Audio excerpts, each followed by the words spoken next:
Today on the Writer's Gym podcast, we're joined by award-winning novelist Gareth L Powell for a conversation about genre and writing across genres. Welcome to the Writer's Gym podcast.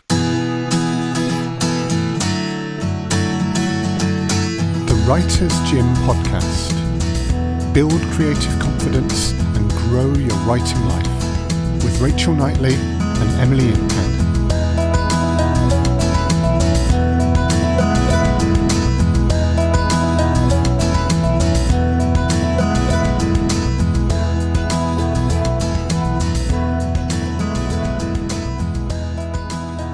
Gareth, Rachel, Emily, hi, welcome. Hello. Hello. Hello. Hi. I feel like welcoming you back. You're the only one who hasn't been welcomed. Welcome, Chris Gregory. Oh, thank you very much. Thank you. Now, Gareth, it's a huge pleasure to have you on the podcast today. I was going to introduce you as a science fiction author, and I think probably primarily that's what most people will know you as. But you're not just a science fiction author, are you? No, I am also Batman. I'd heard this rumour, and Banksy as well, isn't it? No, I mean, I wrote a horror novella that came out from Tor a few years ago called Ragged Alice. I'm currently writing a mystery thriller, and some would argue that the three books I wrote about a monkey earlier in my career are actually kind of techno thriller as much as cyberpunk. And also one of them has the best title. Akak Macaque is just a brilliant title, isn't it? It was Joe Hill, of all people, said it was probably the best title ever written. So, do you think you're ever going to top that? Serious question. I really hope so, because it would be very ambitious to say no, that's it, I'm done.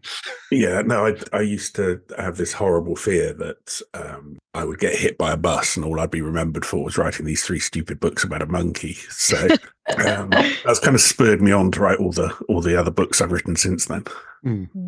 So everyone gets their inspiration somewhere. So.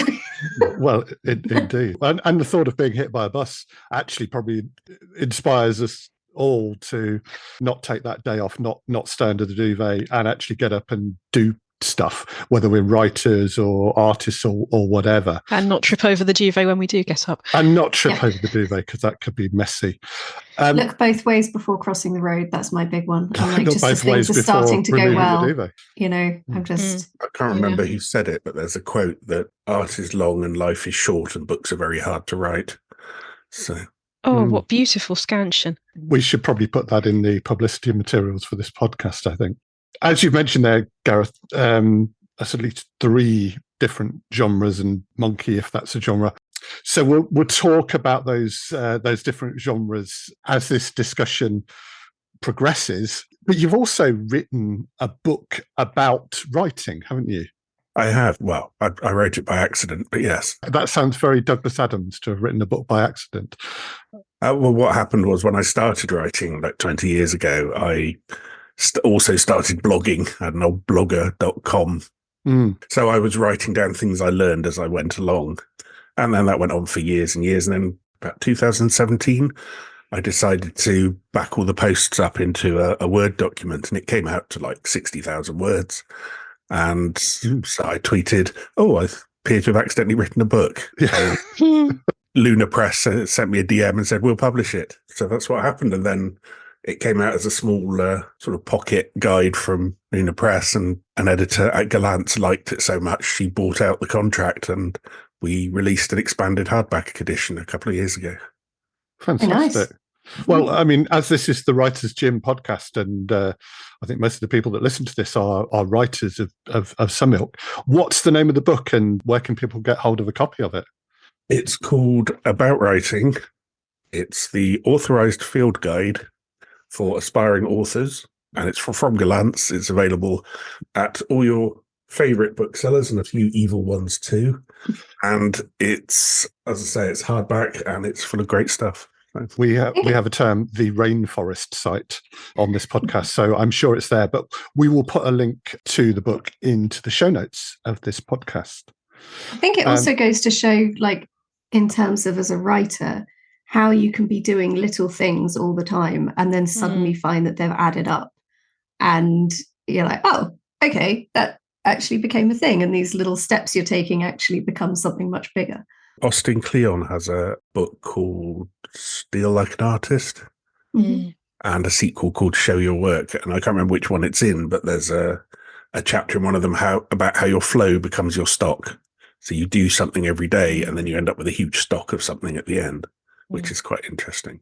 Yeah, definitely. Yeah, absolutely. And it's the time when it becomes the best job in the world, isn't it? Where the things that are in your mind that come out of you because they are part of you do add up, and they do become something that nobody else could have written. And this is something I really enjoy, because when I was writing your creative writing toolkit, I was referencing all of the other ones that are everybody's different version of how to do what we're doing. And like everything else in writing, your authentic voice, the way Margaret Atwood does this, the way Stephen King does that, the way you do this, the way I do that, they're all going towards the same kind of destination, but they're going to do it in completely different ways, which is why I love reading so many of these guides and why you get something new from each one.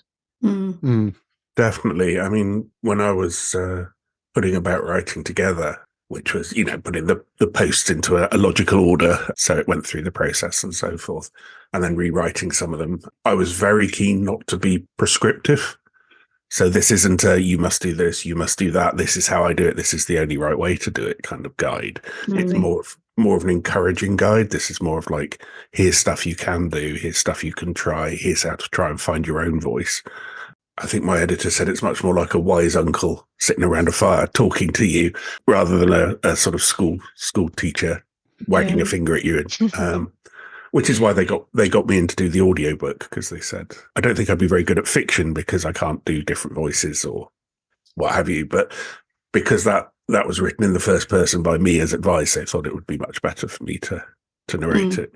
We'll put a link to the audio version in the show notes as well.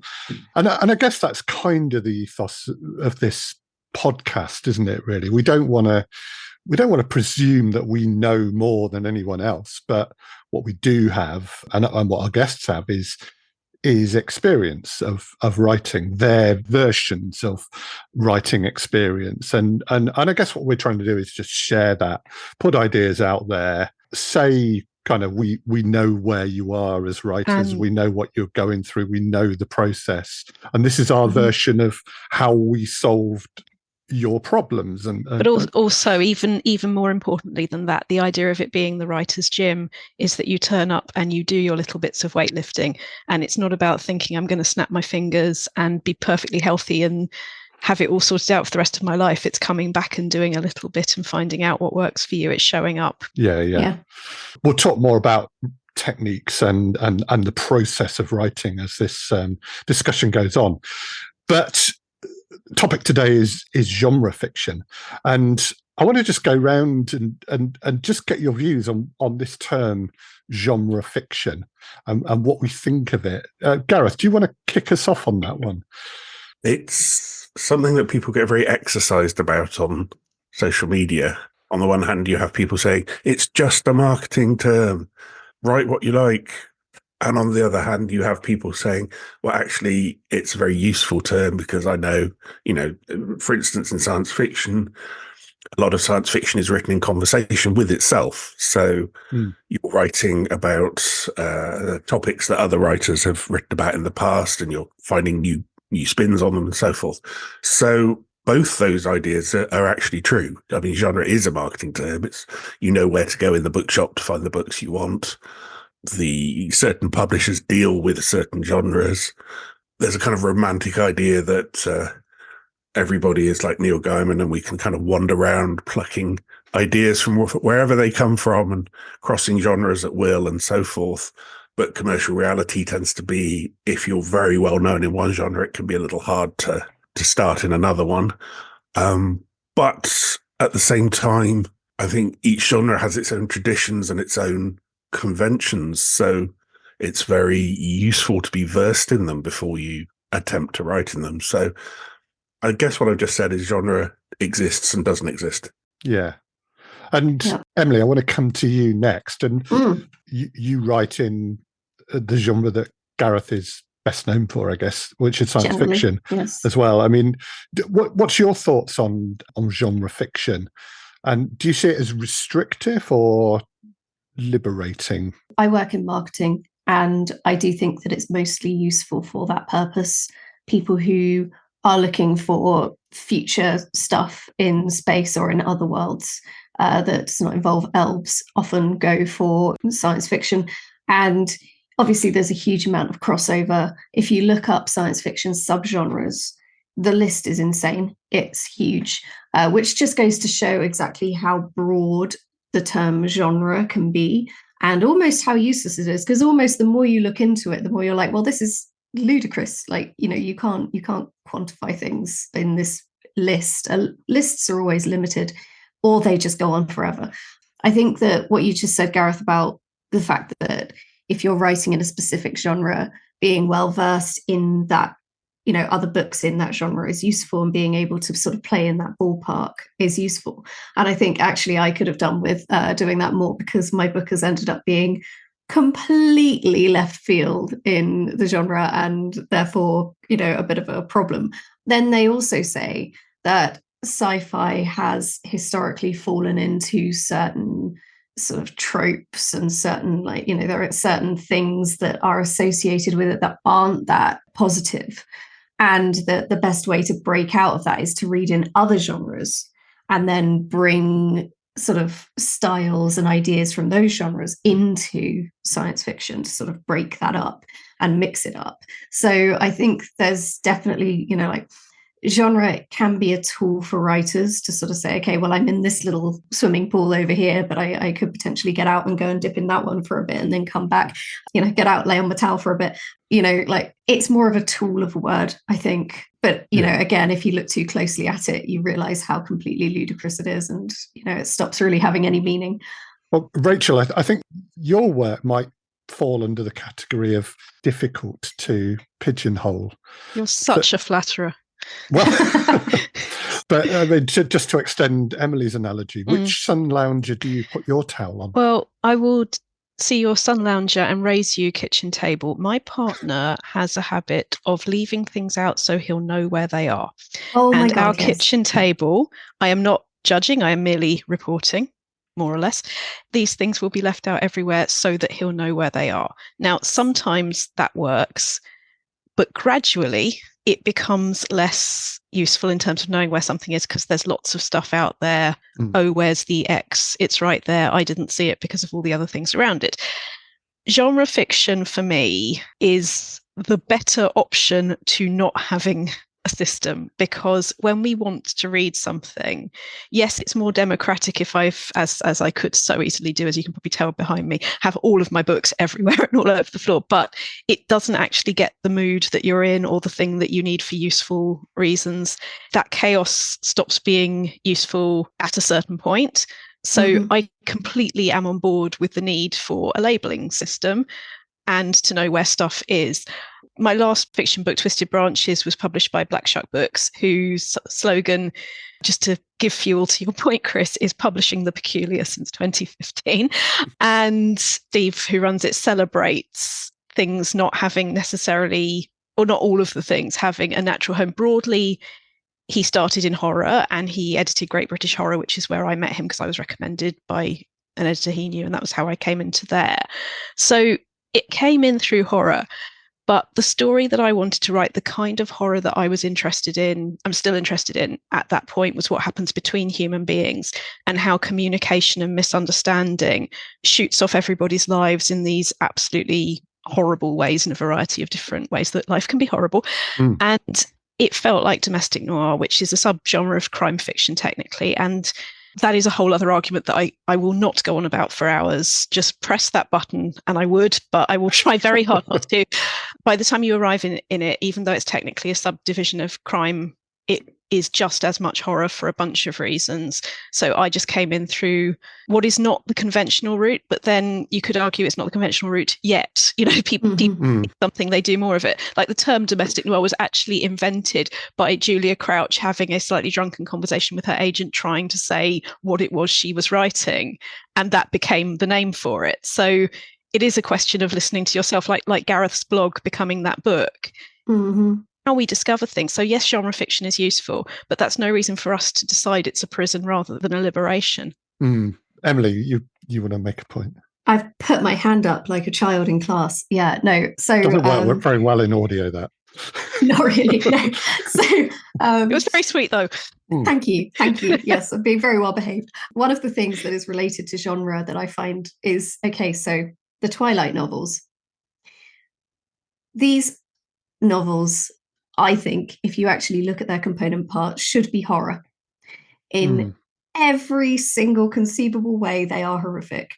You've got this predatory ancient creature going after a teenage girl, manipulating her, ending up manipulating her into an early marriage, hunting her, considering her food. It's a really horrible relationship, and it should be in horror, I think, as a genre, if you look at it for its component parts. It is marketed as a sort of YA romance. I find that categorization almost as horrific as the book itself. So the most horrific thing about this horror novel is that it is categorized in the YA romance genre. Yeah. And then it's almost like the horror of the thing is compounded by how it is sold and how it is marketed and how it is categorized.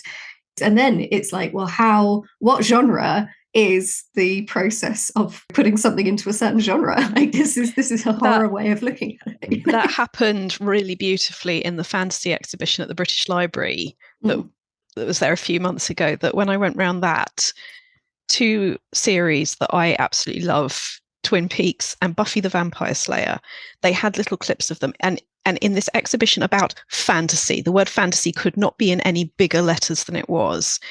The examples that they picked, both for Twin Peaks and Buffy the Vampire Slayer, are things that I would consider the most horrific imagery that each of those series used. So in Twin Peaks, for reasons I probably couldn't go into if I tried, somebody turns into the knob of a drawer and she's screaming. It becomes a fossilized wooden scream. And that is a pretty horror-centric image. Buffy the Vampire Slayer, I don't know if you remember The Gentleman. Yes, oh my God, yes. Oh my God. And I've had nightmares since. I've seen that episode once. It lives with you. That episode is another one that I'm going to not start talking about now, but not because I don't want to, but there is a conversation we can have later on that if there is time. But for the purposes of relevance, both of them absolutely categorically horror. Definitely. But I guess for me that's the celebration of it. You know, it's a bit like dating, it's a bit like friendship. Nobody is just one thing. The more you get to know someone, the more you see the bits you weren't expecting, that every jigsaw is unique. You know, I don't think most people would be saying we've invented genre fiction because it can only be one thing.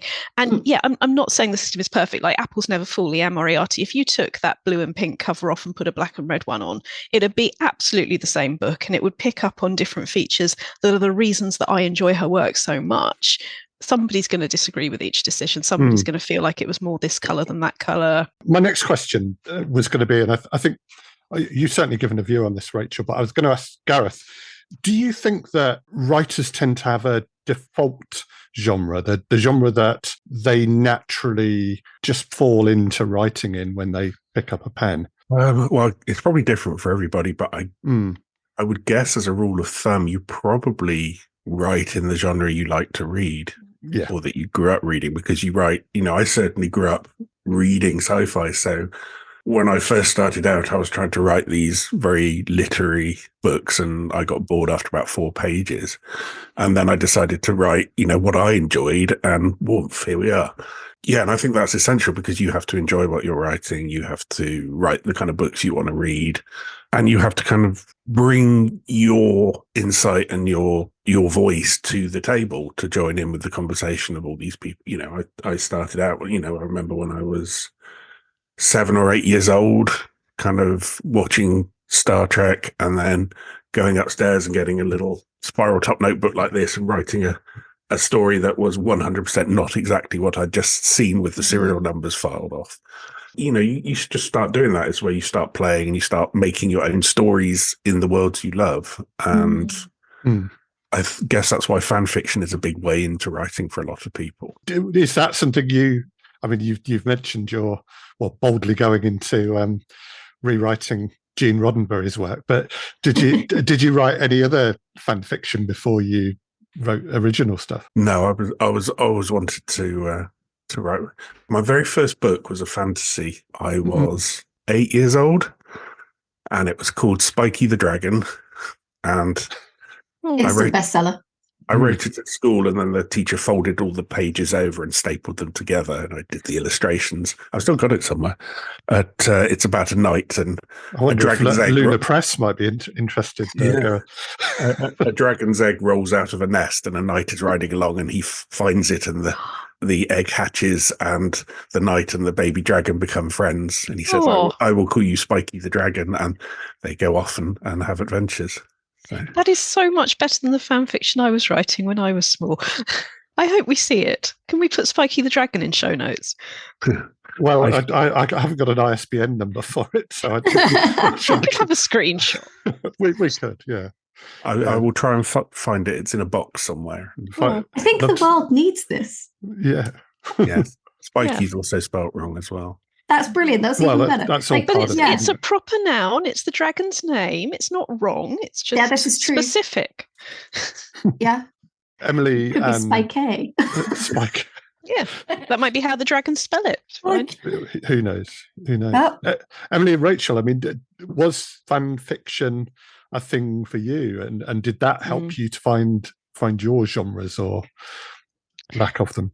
I didn't know that I'd written fan fiction until looking back at it from a long time ago, but I do remember being 6 years old and making little books and my mum stapling them, and it was all characters from books that I loved and sometimes TV that I loved, and I was just reordering the thoughts in my head, and I was making stories with characters that, it was being friends with the characters that are your friends in that way from what you read and what you watch. And certainly Star Trek, because I do joke that, I was brought up on Judaism was the main religion, and then Star Trek was ever so slightly below. But the whole belief system in Star Trek and the whole ethos of being the best version of ourselves that we can be and falling short of it and trying again. There's so many characters, there's so many thoughts in there that I think I can feel in the fiction that I'm writing now, because now that I'm writing all about communication and when that goes wrong and how when fear is motivating you, when you become the worst version of yourself, I think fan fiction is completely the way. And I don't think I'd have called it that, but in terms of working out why people do the things that they do, we're always looking at other people. We're always learning from other people first. So arguably, yeah. Yeah. I wrote this is really tragic now. We can edit it out if you like. A sequel series to the Harry Potter books, and it started 19 years later, so on the day of that final chapter, and it followed completely different characters. It was actually much darker than the original series. It would characteristically, yeah, exactly. And true to form, I went into this universe. Everything that had previously been written was canon, so it was just building on it and sort of exploring the world as it is 20 years after this horrific world-changing catastrophe and event. And yeah, it was about this 15-year-old Ravenclaw girl and a first-year Slytherin, and they're not related to the Harry Potter kids. Those kids are in it, but they're sort of very much side characters, and what they're doing is going on in the background. I'm going to say this like I've actually watched it, which I haven't, but Star Trek Below Decks. So it's different characters. Except, okay, so these kids, it's the way I describe it is Harry Potter meets Junk by Melvin Burgess. Oh, wow. So these kids are orphans. They're the children of Death Eaters, so they don't get any sort of sympathy in the world, and they have to fund their way through Hogwarts by mixing illegal potions and selling illegal potions on the black market. And so it's real, it's drug den stuff. Yeah. And I'm sure there's some illegal potion selling in our great universities and academic institutions. Recreational drugs. I mean, some of those potions that you see in the Harry Potter books, it's like this is some trippy stuff. It's split, isn't it? Yeah. I'm only saying this in an excuse to try and make you write it and bring it into the world. But forgive me for forgetting which this was. But the Twilight books started life as fan fiction of something else. No, anyway, it was 50 Shades of Grey. 50 Shades of Grey was Twilight, wasn't Twilight it? fan fiction. Yeah. So if you do, one does come in quite literally through fan fiction. There is always that option of making it your own world and bringing it forward. There's nobody standing there telling you not to do that except in a your whole world of semi-junkie, potion brewer, magical students. Who knew the world needed that? Can I get an idea, you people? Go, you could pitch that in 3 words: wizarding Walter White. Yes, Yeah. yes, that could be, yeah. And actually, one of them does end up going into the magical equivalent of the pharma industry. Yeah. Well, we've just made our way into the thanks to list. We could call it Breaking Hogwarts or something, couldn't we? Or, I'm actually writing this down. Magical Walter White. Watch out for that, listeners. Gareth, I want to ask about conventions of different genres, and I guess, as you were saying, that you get into a genre because it's what you enjoy reading.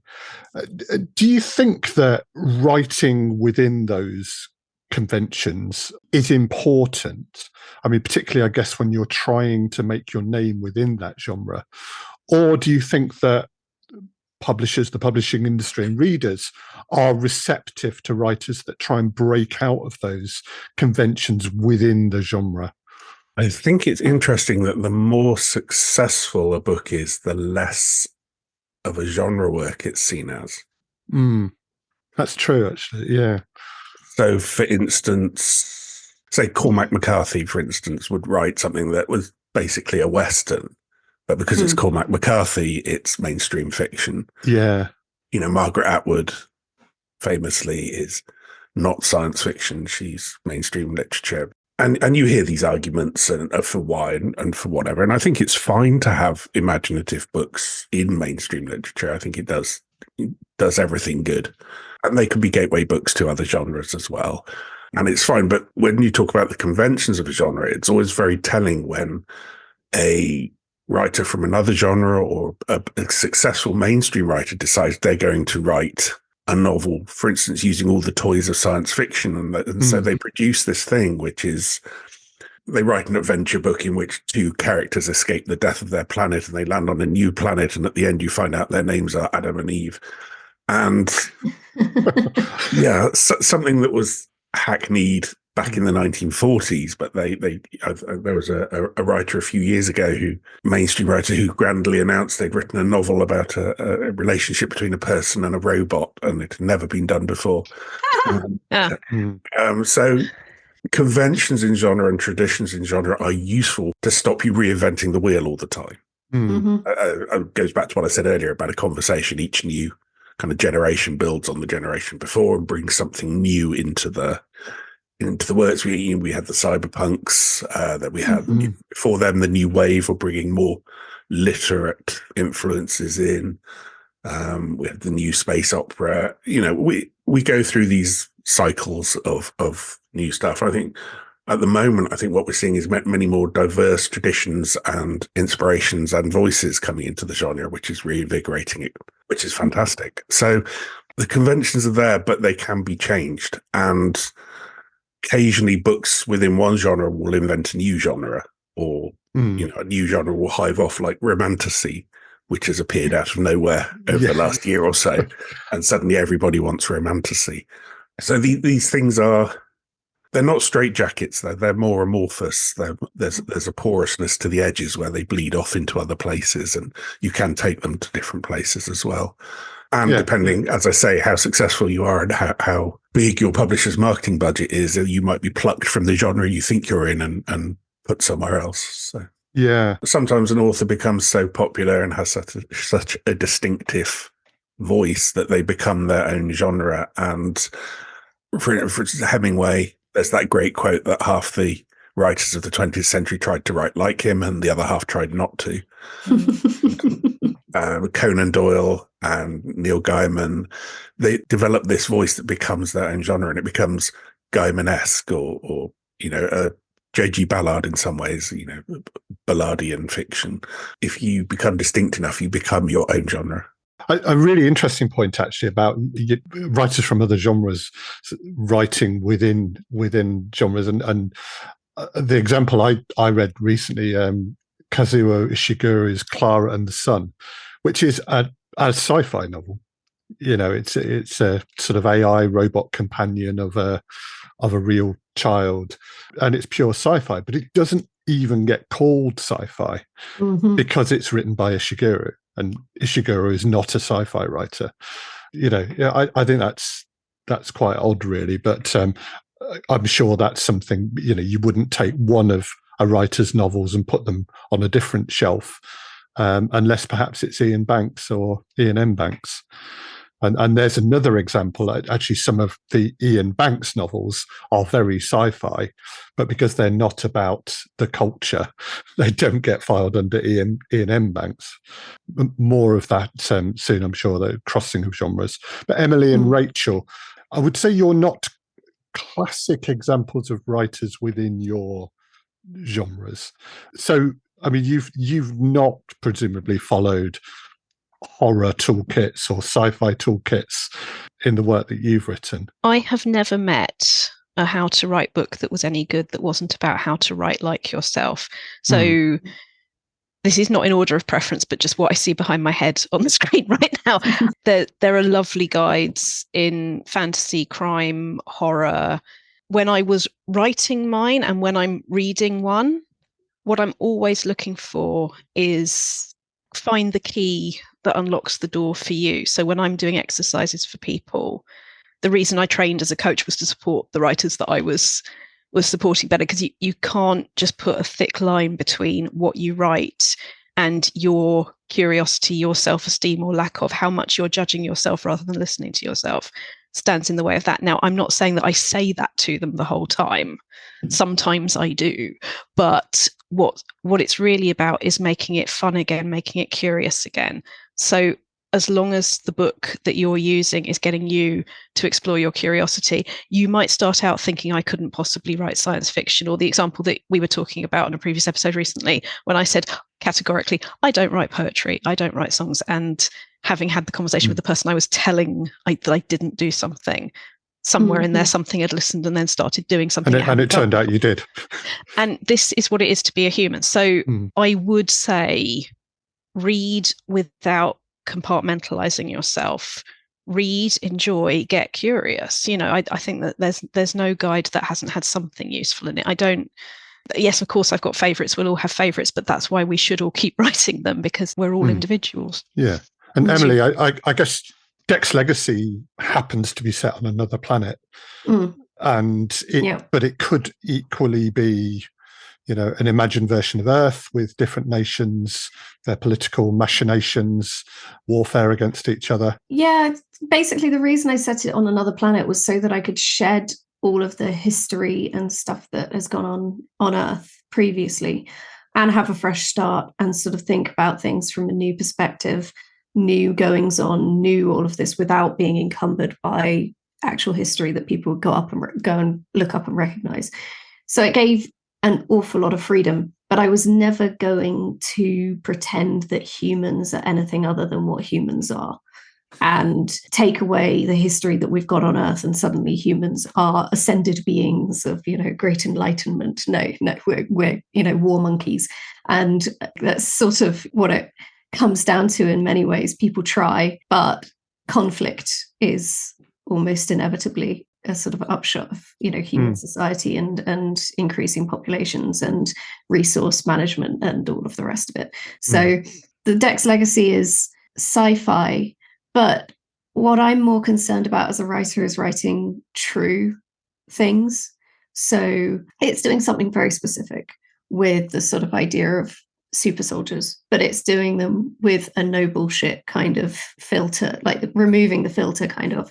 And every time I felt like I was softening something or being kinder than, was necessary, it's like I had to sit down and have a conversation with myself. Like, why am I hiding from what this would be like for these kids? Why am I hiding from what these psychopaths would do in this situation? Why am I trying to soften this? Is it because I'm scared of it? Is it because I don't think it's very nice? Is it because I think the readers won't be able to cope?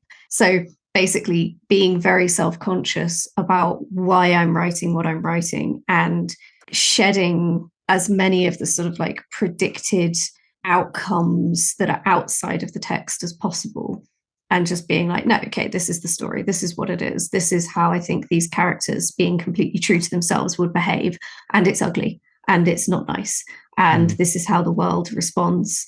There's no sort of morality there necessarily. I think I'm just sort of exposing the horror in it and expecting the readers to sort of read it and find it horrific. If they don't, then that's a reflection on them, I'm afraid. And it has occurred to me before. But you can enjoy it on many levels.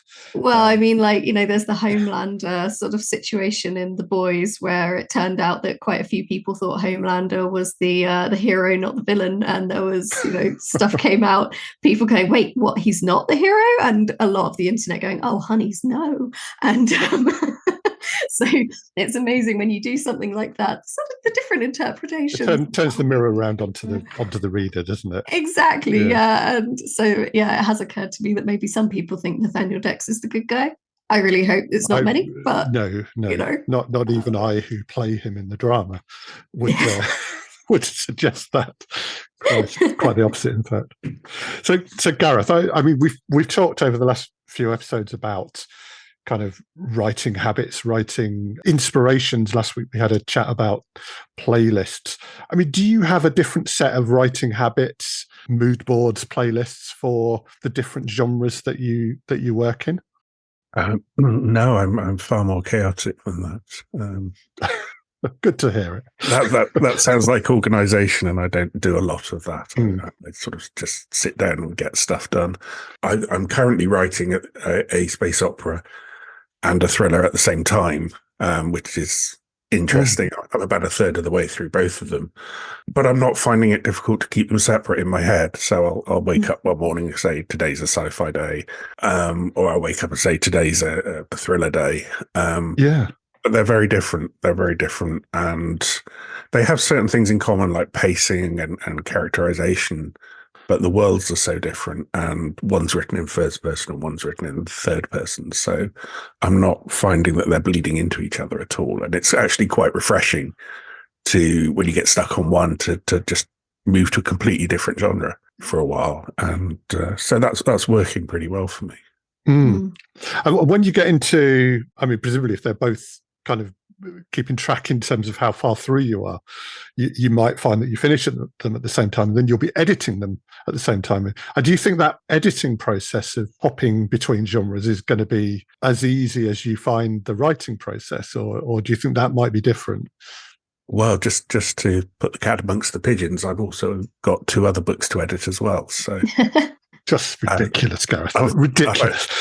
I've actually got 4 books in process, 2 of which are coming out next year. And then there's 2 I'm writing, which will hopefully be 2026.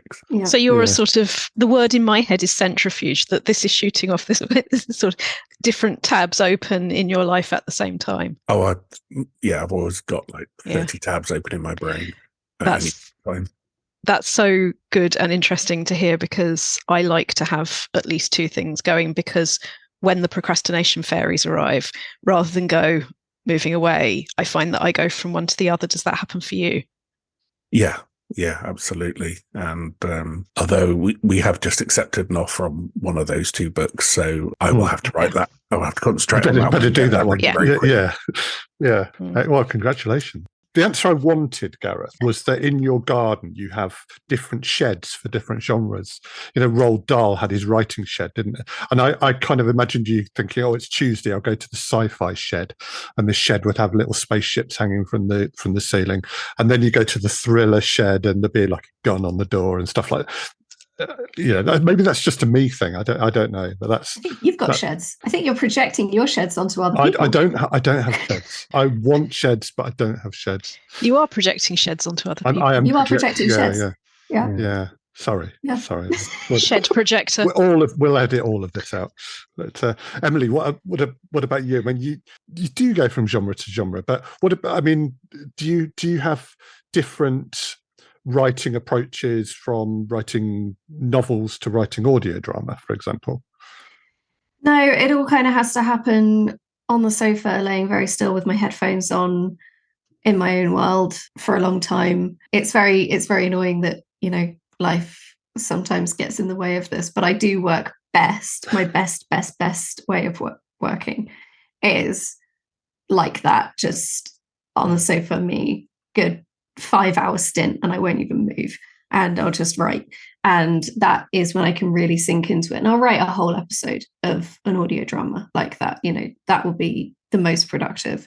Having said that, I did write the best episode, I think, of season 2 was written while I was sitting on the bed and my spouse was trying on clothes and demanding opinions on the clothes every 5 minutes, every 10 minutes.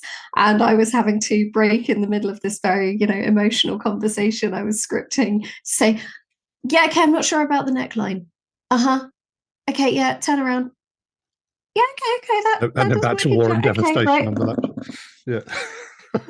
And actually some of my best writing. So maybe my best is when I'm distracted by people. And I have joked that maybe every time I've got a really serious deadline, I need to buy Danny a whole load of clothes. New wardrobe. And do a fashion show. Yeah. Pretty good precedent to set. Yeah, I'm sure Danny would enjoy that. Yeah, absolutely. So lots of writers adopt different pen names for their work in different genres and styles. And that's not something you've done, is it, Gareth? I mean, you don't become kind of Daphne Panhandle for your thrillers, or Gareth M Powell or anything like that. Daphne Panhandle. I think Daphne I made that name up, and I thought I'm going to have to write something around that name now. But sorry, Gareth. No, but then I don't think I've strayed far enough from my kind of core readership to need to do that. It's something, the thriller I'm writing, my agent sent it out to publishers, and one of the things she has said is that we will consider a pen name if you think it's necessary, because while I think my existing readers would quite happily come with me because there are some speculative elements in the thriller, it's whether the people who pick up the thriller then go back to look at my back catalogue and go, what the hell is all this? There's monkeys and talking spaceships, and, it would totally, So from that point of view, it's completely a marketing decision in that we would probably use something like G.L. Powell instead of Gareth L Powell, just to make it, just not to freak out the new people, really. Yeah. And there is this phenomenon that, people say, I don't like sci-fi, or I don't like crime, or whatever, and they just won't read across that genre. So I guess there is that, as you were hinting, I think that putting a little dotted line between that writing name and that one, and what that writer does and what that one does, might actually be something that a marketing person would advise. But I want to ask, is there something about putting on different personas perhaps to write in different styles? Is that something that you've ever considered or dabbled with, Gareth? I'm not sure. I mean, the example that sprang to my mind was John Courtney Grimwood, who wrote science fiction as John Courtney Grimwood, and then wrote a sort of mainstream book as Jonathan Grimwood, and now writes thrillers as Jack Grimwood.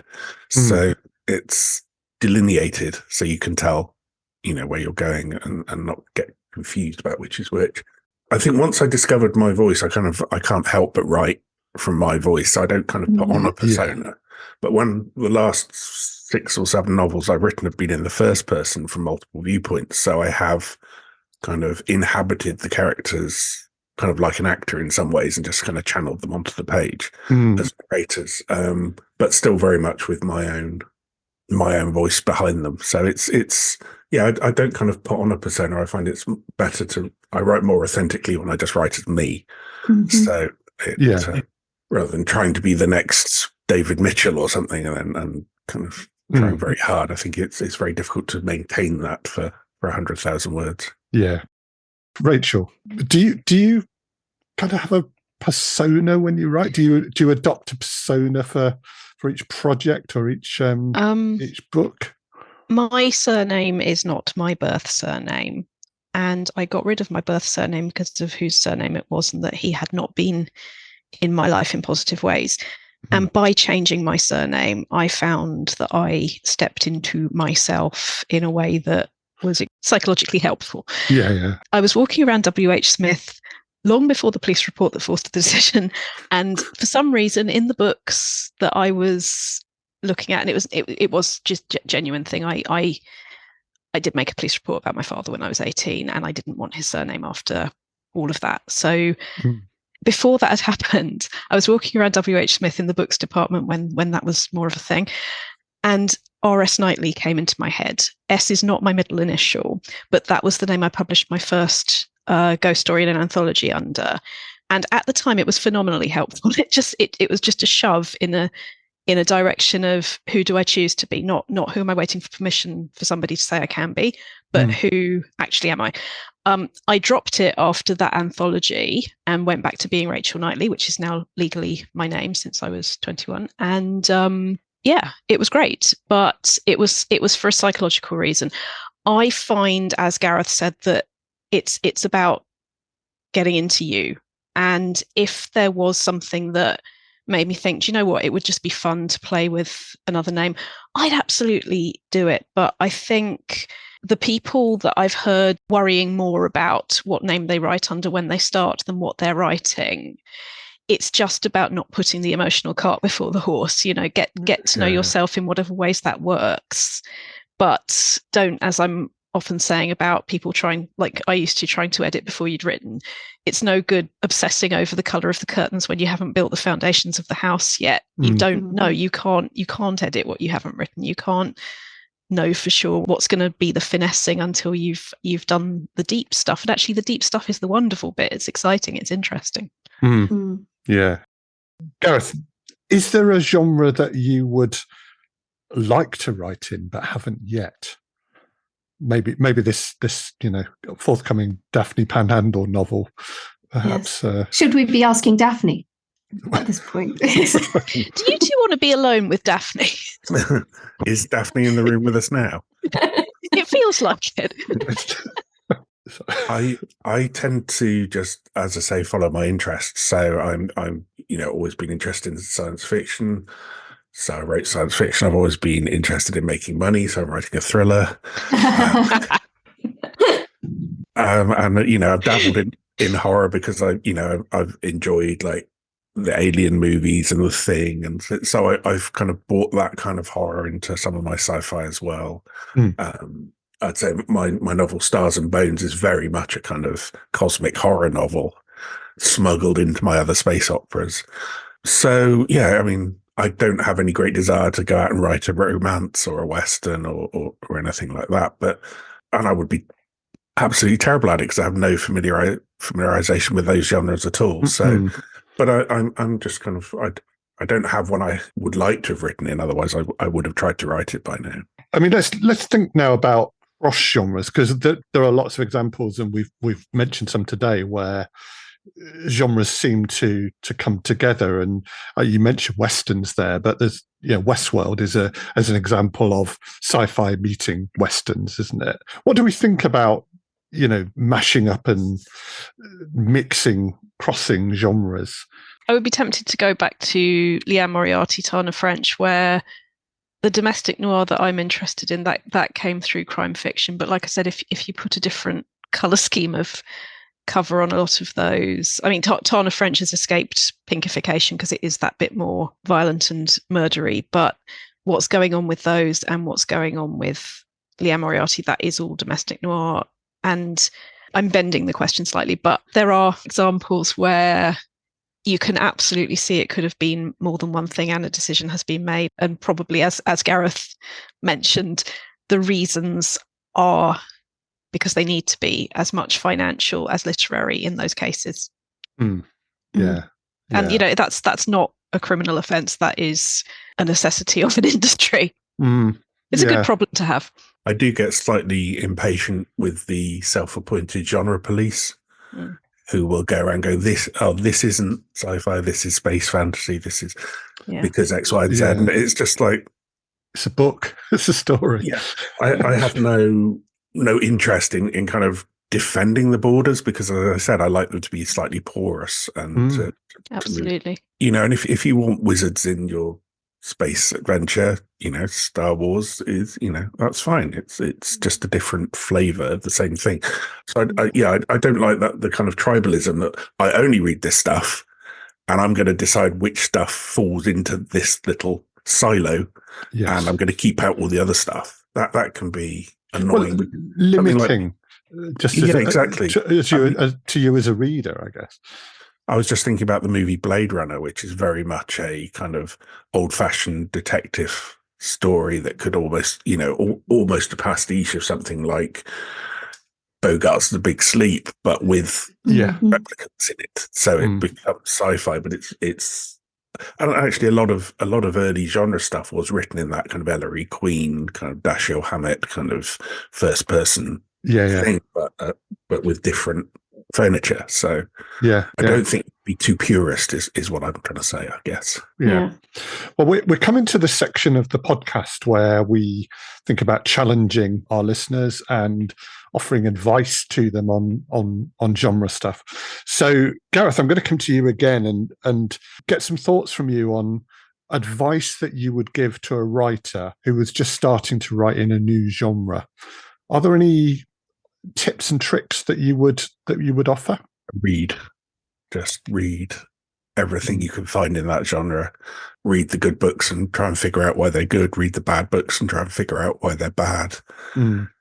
Try and work out what it is about that genre that appeals to you, and plant your flag there and explore and unpack why that appeals to you and what you want to say, why you feel that genre is more suited to say what you want to say than another genre. So, for instance, if you're basically writing a Western but you want ray guns, why not write a Western? I mean, it's make sure you know why you're going to that genre and what the conventions and limitations and opportunities of that genre are. I guess, the question, and I know you've said something like this before, Emily, is, all writing is about human beings, isn't it?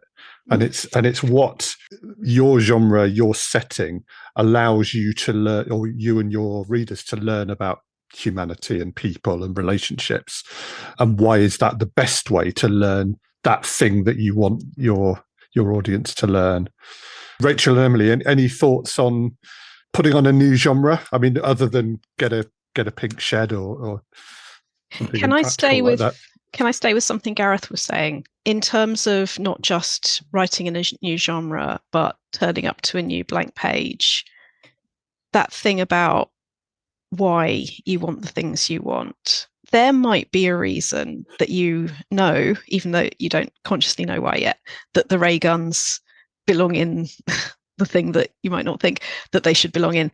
And it's not always a case of just say, I can't have this. It's a case of why do I want it? So Emily talking about the why, Warren, stay with the confidence, or at least I prefer curiosity of what is it that is here, and keep on digging. And you will have to change a few things, but there's always more to come. And it's just that trick of staying curious rather than being thought police. I mean, the saddest thing I ever heard someone say, and it was said so confidently, was, I don't write a thing down until I've twisted it around in my head like my head is a washing machine. I've thought of everything that could possibly go wrong with this idea, and I don't write it down if I know there's going to be something wrong with it. When did you last write? About 10 years ago. And it's that would be why. Yes. I know it's You've terribly been on sad. spin cycle ever since. It's happened more than once, sometimes with people who have MAs in creative writing. This is why I'm saying it can be so easy to slip into that false confidence, that false clarity, false certainty. So just having that feeling of curiosity, because you're not trying to write something perfect, because as mentioned, human beings. Keep going down there, keep finding what is under the next layer of soil. It will make sense. Yeah, for me it's about peeling back, as I've mentioned before, peeling back the bullshit and finding what's underneath it and what's driving it, peeling back your own bullshit and working out why that's even there. And it's about, genre then becomes a secondary concern. It's about why you're telling the story, why there are certain things in it, why are these things important, and why do you think you need to add that? Is that important to the story? Is that important to this? Or have you just stuck that bit of bullshit on top of it because you think you should. It's about peeling back the layers. I mean, we all know we're many layered things. Most of our layers are made up of things that we never intended to sort of wrap around ourselves, that have been wrapped around ourselves by other things.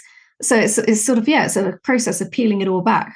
What is this layer? Why is it here? What is this layer? What's that doing? You know, is this serving what I want to create at this moment in time?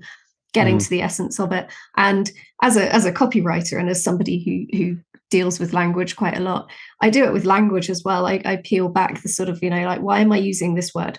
Is it because it's a nice word? Is it because I've been told that I need to use long words as a writer? Does it serve me? No, like, throw it out, do something, like, get to the truth of what I'm doing, you know, like, get to the essence. And that's very important. I mean, language is lovely. I'm not saying, you know, don't use long, lovely words, but it's as long as you're using the right long, lovely words and they are there for a good reason, as opposed to just, I'm a writer and I want to show off my vocabulary. And I can. And I've just bought a new thesaurus. Exactly. Say the thing. Say the thing. Say the thing. Perfectionism is the enemy of progress. So, I would also make the point as well, going to what Emily was saying as well, that genre isn't an end in itself.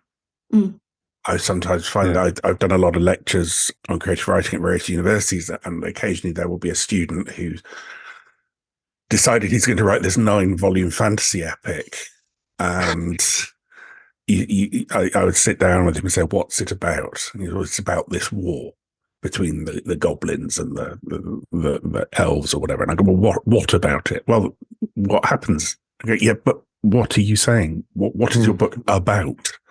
When people ask me what my books are about, I usually say about 370 pages, but about $9.99. But every good bookshop. Yeah, it's what Emily was saying. You have to be telling a story. And you don't just sit down and think, right, I'm going to write some sci-fi today.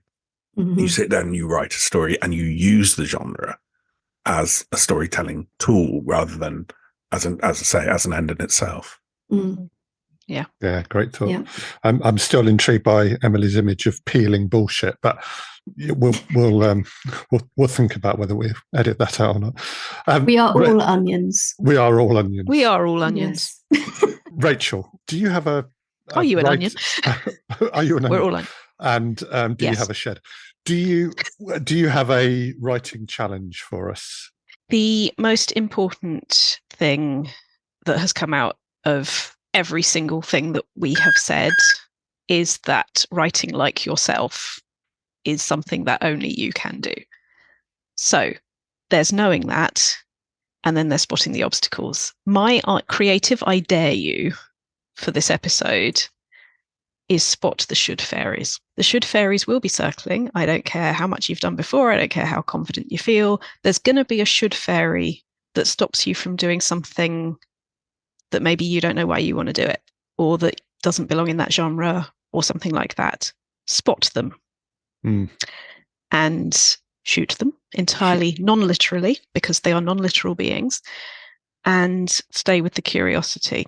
So that's the I dare you, is spot what is an I can't, I'm not allowed to, and what is an I wonder what happens if. And I dare you to do the next piece of paper like that. Very good. Gareth, have you got something that you would like to, if you were talking to a writer that was just starting in a new genre, a challenge for them, something they should try? Or anybody at all. Or anybody at all, yeah. Yes, just try and get away with something.